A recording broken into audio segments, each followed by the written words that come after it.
Okay, Madam Ami, Opo. saan po kayo ngayon? Israel po. Nasa Israel. So hapon pa lang po, ano? Opo. Nagpalay na po kayo dito, ma'am? Opo, DJ. Kasi naghahanap din po ako ng kaibigan. Aha. Kaibigan. Ayun Maging po. kaibigan. Ganun. Opo. Opo. Ilang taon ka na, ma'am? Kaka 46 lang po, DJ. Oo. Menopause na? Hindi kasi may mga lalaki kasi nag-DJ, bigyan mo akong makakausap. Gusto ko pa magkaroon ng anak. Oo. Ganun eh. Opo. Edad 46, hindi pa naman siguro. Wala pa, ano? Wala. Pwede pa po, DJ. Ay, abaw! Ilang taon na ho kayong walang asawa? As in po, wala po akong naging asawa. Ay. Single po. Laon! Saan po kayo dito sa Pilipinas?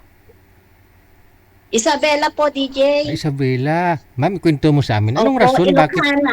Opo, Ilocana, no? Anong rason bakit ho kayo hindi nakapag-asawa? Mahabang kwento po, DJ. Meron po ba kayong dating asawa, boyfriend na nagloko? Ganon? Meron akong dating boyfriend pero hindi nag-work po. Gaano po kayo tagal? Tagal. Hindi pwedeng ano. Ikaw sabihin mo kung hindi, okay lang. Wag na mo. Okay. Kwento ko na lang. So kailan pa ho kayo naghiwalay? Matagal na po. Matagal. Ano pa to? Nung May po. May. Last May lang.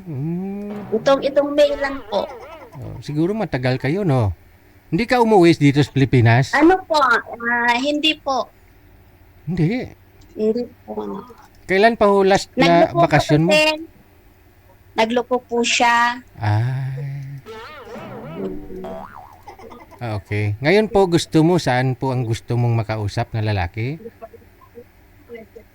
Yung kapares ko po sanang OFW DJ kung meron. Saang bansa ang gusto mo? Kasi nasa Israel ka? Kahit saan po.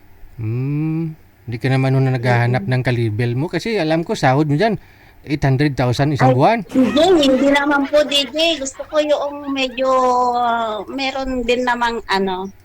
Hindi naman po ako namimili. Okay. Basta nasa abroad lang, no? Opo, basta po mabait at marunong siya sa buhay. Gusto mo po ba magkaroon ng pamilya, anak, ma'am? Siyempre naman po, DJ. Pinapangarap lahat ng mga babae niya. Irarush natin, lahat no? naman po tayo. Oo, irarush natin. Manager, meron ka na bigay dito kay Madam, oh?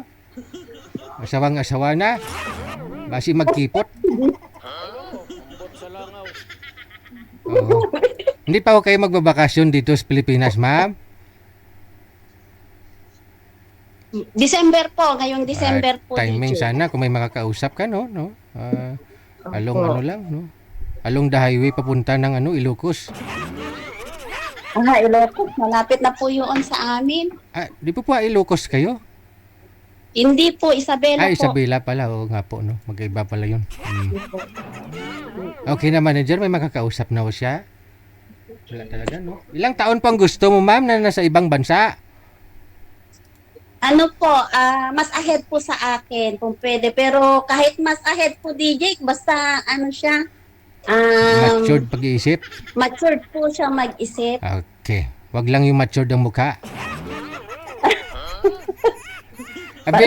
Available naman po kayo anytime o bukas po o ganitong oras?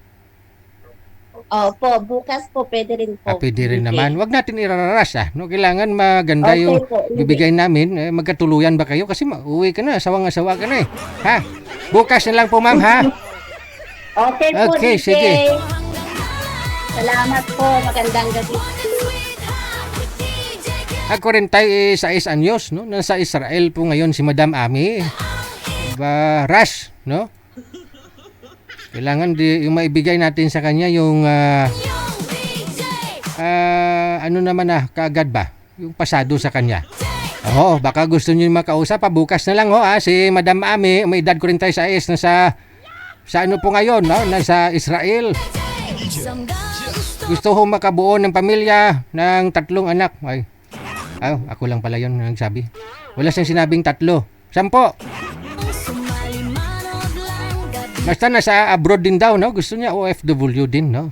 Ay, siya lang ho nakakaalam bakit yun ang gusto niya. Nasa abroad din.